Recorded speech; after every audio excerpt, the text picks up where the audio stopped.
बहुत से लोग हैं जो ये बात पूछ रहे हैं कि हमारा जो कोर्स है वो डिले में गया हुआ है, अभी तक हमारा कोर्स इशू नहीं हुआ, हमारा कोर्स कब इशू होगा, हमारा कोर्स जो डिले है वो डिले में क्यों गया हुआ है, इसकी रीज़न क्या हो सकती है। क्योंकि हमारी जो कंपनी है वो भी जो हमारा केयर होम है लेट से तो भी CQC के साथ रजिस्टर्ड है, तो हमारा जो कोर्स है वो डिले में क्यों गया हुआ है। तीसरी चीज़ वो पूछ रहे हैं कि जब हमारा कोर्स निकल आएगा उसके बाद हम जब वीज़ा अप्लाई करेंगे तो क्या हमारा वीज़ा भी डिले में चला जाएगा। तो ये बहुत सारे सवाल हैं जो बहुत से लोग पूछ रहे हैं। ये वीडियो बहुत सारा इंपॉर्टेंट है, जो लोग कोर्स निकलने का वेट कर रहे हैं या फिर जिन्होंने वीज़ा अप्लाई करने वो लोग जा रहे हैं। इसमें मैं बताने जा रहा हूँ आपको आपका जो कोर्स है या जो वीज़ा आपका वो डिले में क्यों गया हुआ है। इसके साथ साथ एक ऐसी इंपॉर्टेंट ईमेल है जो कि होम ऑफिस की तरफ से ईमेल आई है, खुद से मैं नहीं बता रहा, खुद से मैं नहीं कह रहा, मैं आपको मैं ईमेल दिखाऊंगा।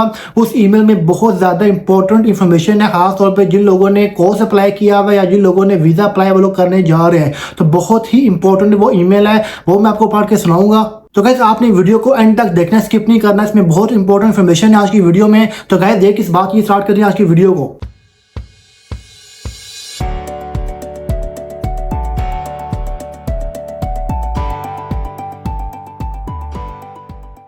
Welcome guys to my YouTube channel Desi Boy UK. Guys आज की वीडियो में बात करेंगे एक तो आपका जो कोर्स है वो डिले में क्यों गया हुआ है, कब तक निकल सकता है, इसके साथ साथ कि आपका वीज़ा भी डिले में जा सकता है। तो सबसे पहले मैं आपको बता दूं जो आपका कोर्स है, जो वीज़ा है आपका वो डिले में क्यों गया हुआ है। आपको इस स्क्रीन के ऊपर एक नजर आ रहा होगा स्क्रीनशॉट। अच्छा मैं आपको पढ़ के सुना देता हूं, उसमें बेसिकली लिखा हुआ क्या है। A damning inspection report has found multiple failures in the home office system for awarding care worker visas. Including 275 certificates of sponsorship granted to a carer without its knowledge and using false information। भाई 275 calls issue हुए हैं जो कि care companies को पता ही नहीं है, और उनके कंपनीज के नेम के ऊपर 275 कॉल्स इशू किए होम ऑफिस ने, और बहुत सारे वीज़ा भी उन्होंने ग्रांट किए हैं। तो उन्होंने बताया कि जो होम ऑफिस का जो सिस्टम है वो कह लें कि वो सिस्टम एक जो उसमें फेलियर है वो उसमें इस रिपोर्ट में उन्होंने इंकशाफ किया था, और जिसकी वजह से अब होम ऑफिस बहुत ज़्यादा मुहतात हो गया है। बहुत से लोग कहते हैं कि जो हमारी जो केयर कंपनी है, जो केयर होम है हमारा, या जो उनका होम केयर है वो रजिस्टर्ड है CQC के साथ, और उनकी जो रेटिंग आ रही है वो भी गुड आ रही है। इसके बावजूद हमारा जो कोर्स है वो डिले में जा रहे थे। बिल्कुल जी आपका कोर्स डिले में जा सकता है। जहां पर भी हल्का सा भी इसको जो होम ऑफिस का ऑफिसर होगा उसको शक पड़ा कि यार इसमें थोड़ी सी कोई गड़बड़ लग रही है तो वो टाइम लगा सकता है, और पूरी इंफॉर्मेशन लेने के बाद, तफ्तीश करने के बाद, इन्वेस्टिगेशन करने के बाद, आपसे एडिशनल इंफॉर्मेशन लेने के बाद आपका कोर्स इशू करेगा। इशू वो कोर्स कर रहे हैं, ऐसा नहीं है कि कोर्स इशू नहीं हो रहे, कोर्स बिल्कुल इशू हो रहे हैं। जो बड़ी बड़ी कंपनीज हैं, जो कॉर्पोरेट सेक्टर की जॉब्स होती हैं, वहाँ पे जो वाइट कलर जॉब्स होती हैं, उनके जो कोर्स है वो 2 वीक से 3 वीक्स के अंदर विद इन 2 to 3 वीक्स उनके जो कोर्स है वो इशू हो रहे हैं, और उनके वीजे भी with in 2 to 3 weeks issue हो रहे हैं। ये मैंने खुद पर्सनली एक्सपीरियंस भी किया है, मैंने खुद देखा है लोगों के कोर्स निकलते हुए।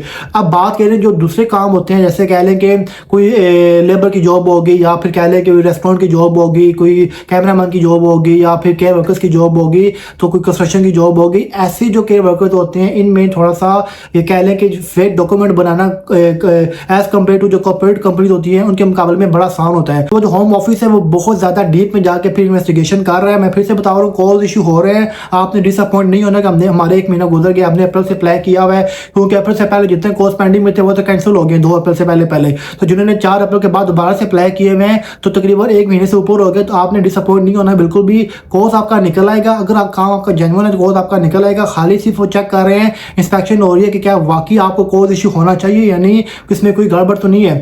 इसके साथ साथ एक और चीज़ है, बहुत ज़्यादा इंपॉर्टेंट चीज़ है, जो ईमेल की मैं बात कर रहा था आपसे, जो होम ऑफिस ने ईमेल किया है वो ईमेल आपको स्क्रीन के ऊपर नजर आ रही होगी। इस ईमेल को आपने पूरा पढ़ के जाना है, पूरा समझना है। इसमें लिखा हुआ क्या है, जो लोग वीज़ा अप्लाई करने जा रहे हैं, जिन्होंने कोर्स अप्लाई किया हुआ है, दोनों के लिए इंपॉर्टेंट ईमेल है। तो मैं आपको सुनाता हूँ जो पढ़ के इसमें लिखा हुआ क्या है। सबसे पहले एक रूल है 9.7.2, ये रूल आपने पढ़ना है। ये रूल भी इसी ईमेल में आया हुआ था। तो इस पे आइए, an application for entry clearance permissions to enter और permission to stay must be refused where the decision maker can prove that it is more likely than not the application use deception in the application। भाई जब decision maker से मुराद है जो home office का officer है, अगर उसको वो ये प्रूव कर सके, जो इसके पास जो एप्लीकेशन आई, रिक्वेस्ट आई है, अगर वो उसमें कोई भी इंफॉर्मेशन ऐसी दी कि जो फॉल्स इंफॉर्मेशन है, तो वो आपकी एप्लीकेशन को रिजेक्ट कर सकता है, उसके पास राइट है। ये इमिग्रेशन रूल 9.7.2 कह रहा है। अब इस रूल को आपने अपने मद्देनजर रखना है, क्योंकि ये रूल का जो रेफरेंस आगे जाके यूज होगा। अब जो ईमेल है इसकी मैं वो आपके पढ़ के सुना बता रहा हूँ, मैं जो होम ऑफिस से ईमेल किया है। अच्छा, वो बता रहे हैं जी कि अब ये ईमेल बहुत सारे लोगों के पास आई है, मेरे पास भी आई है, बहुत से लोगों के पास भी ईमेल आई है। ये ईमेल है जिनके जो अभी आपको समझ आ जाएगी, जब आप पढ़ेंगे सुनेंगे आपको पूरी की पूरी बात समझ आ जाएगी। अच्छा, इन support of your application you have submitted a certificate of sponsorship in your name which reference number this. However, checks made by this office shows that this document is not genuine. वो कह रहे जी जो आपने certificate of sponsorship की जो आपने application या जो कोर्स आपने जमा करवाया था वो जो आपका डॉक्यूमेंट है जी वो जेन्युइन डॉक्यूमेंट नहीं है। उनके जो अपने चेक्स होते हैं होम ऑफिस के उसके मुताबिक उनको इन्फॉर्मेशन मिली है, पता चला है कि ये जो डॉक्यूमेंट है ये जेन्युइन नहीं है। As a falsified or non-genuine document has been submitted now in relation to your application, it is refused under 9.7.2 of the immigration rules.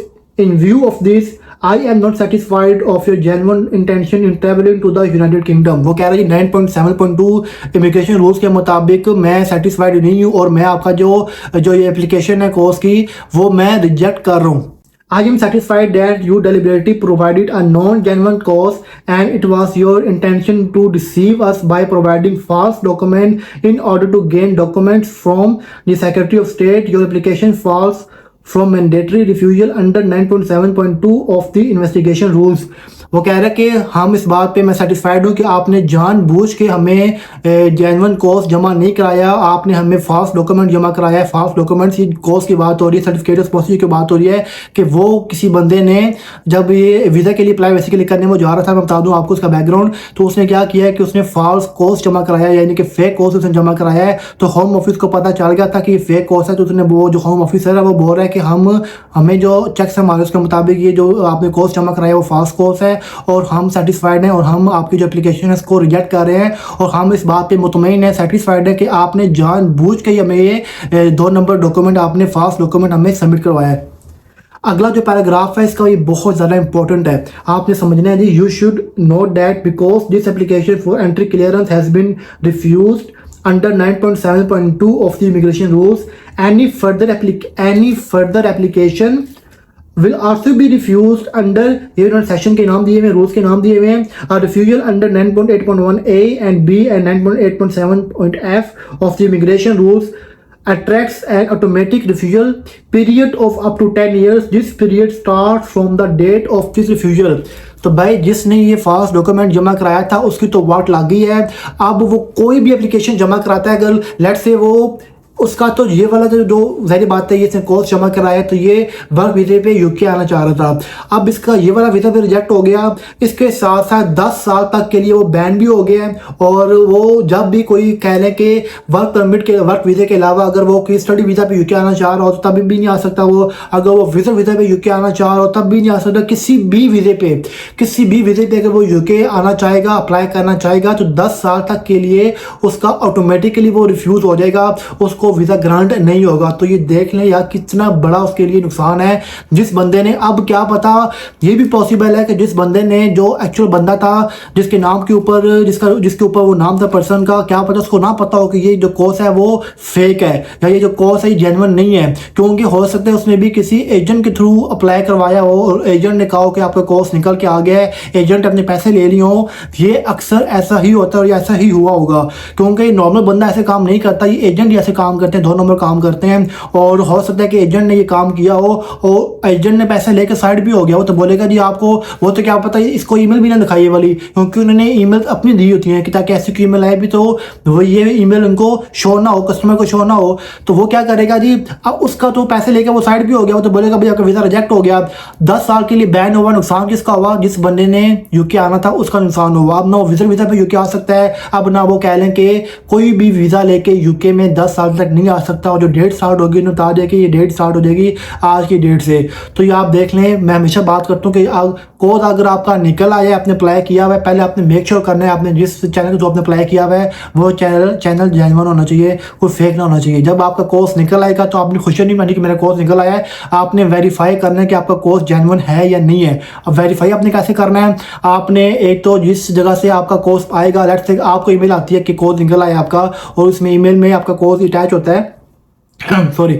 तो आपने ये करना है कि आपने डोमेन चेक करनी है, जो डोमेन आ रही है वो याहू डोमेन तो नहीं आ रही, जीमेल की डोमेन तो नहीं आ रही। अगर आ रही है तो समझ जाए कि ये कोई फेक है, क्योंकि जब कंपनी आपको ईमेल करेगी तो आपको अपने ऑफिशियल डोमेन से ईमेल करेगी और उस डोमेन में कंपनी का नेम आ रहा होगा। अच्छा, अब दूसरी बात है कि कंपनी का नेम तो आ रहा है डोमेन में, आपने फिर जाके वेरीफाई करना है ऑनलाइन जाके वेबसाइट पे कि जो एक्चुअल कंपनी की जो नाम है उस नाम में और जो डोमेन का जो नेम आ रहा है उसमें कोई स्पेलिंग मिस्टेक तो नहीं आ रही। समटाइम क्या होता है, मैंने आपको दिखाया भी था ये प्रूफ करके पिछले कुछ अर्से पहले, तकरीबन 1 महीना पहले मैंने दिखाया था आपको कि उस बंदे ने क्या किया था, जो जिसने फेक कोर्स बनवाया था, कंपनी की ही डोमेन ली लेकिन उसने एक डैश डाल दी, बीच में एक डैश ऐड कर दी, बाकी पूरा नाम वही था। तो बंदा देख के कहते हैं ये तो एक्चुअल कंपनी का नेम है। तो असल में ऐसा भी होता है कि वो क्या करते हैं, डैश डाल देते हैं या फिर एक एक्स्ट्रा जो सा ना वो कैरेक्टर ऐड कर देते हैं, लाइक ए की जगह डबल ए कर देंगे, बी की जगह डबल बी कर देंगे। तो जब आप पढ़ते हैं आपको समझ नहीं आती, आप कहते हैं यार कंपनी का ही है वो ठीक होगा। आपने एक एक स्पेलिंग उसके चेक करने और टैली करने एक्चुअल वेबसाइट के साथ, जो उससे जो कंपनी है, कोई भी केयर कंपनी है, कोई भी कंपनी है, केयर कंपनी के अलावा भी आपने मैच करना है। इसके साथ थर्ड नंबर आपने ये काम करना है कि आपने जाके गवर्नमेंट की जो ऑफिशियल वेबसाइट है जाके वहाँ पर भी कंपनी का नेम के साथ मैच करना है। और लास्ट में आपने ये काम करना है कि आपने कंपनी को ईमेल करनी है और आपने बोलना है कि आपकी ये ईमेल हमें आई है, क्या ये जेन्युइन कोर्स है। आपने क्रॉस वेरीफाई करवा लेना कंपनी से वीज़ा अप्लाई करते वक्त। जब आप बिल्कुल सेटिस्फाइड हो जाए कि हाँ ये वाकई आपका जो कोर्स है ये जेन्युइन कोर्स है और इसमें कोई 2 नंबर नहीं है, एक्चुअल कंपनी ने इशू किया, तो उसके बाद आपने वीज़ा अप्लाई करना है। अगर आपने चेक ना किया, ऐसे आपने एजेंट के ऊपर आपने भरोसा किया और आपने जमा करा दी एप्लीकेशन, आपने जमा करा दी वीज़ा के लिए, तो अगर आपका कोर्स फेक निकल आया इन केस, तो आपके साथ भी यही होगा जो इस बंदे के साथ हुआ। इस ईमेल में 10 साल के लिए आप लोग बैन हो जाएंगे और आप 10 साल तक किसी भी राउट के जरिए यूके में आप एंटर नहीं हो सकते। तो गाइस ये थी आज की वीडियो, थी उम्मीद करता हूं पसंद आई होगी। अगर आपने चैनल को सब्सक्राइब नहीं किया तो कर दे, वीडियो को लाइक और शेयर कर दे और कमेंट करके बताएं कि किन किन लोगों का जो कोर्स है अभी तक इशू नहीं हुआ, कौन कौन लोग को देखने का वेट कर रहे हैं। तो गाइस देखते रहिए मेरा चैनल देसी बॉय यूके।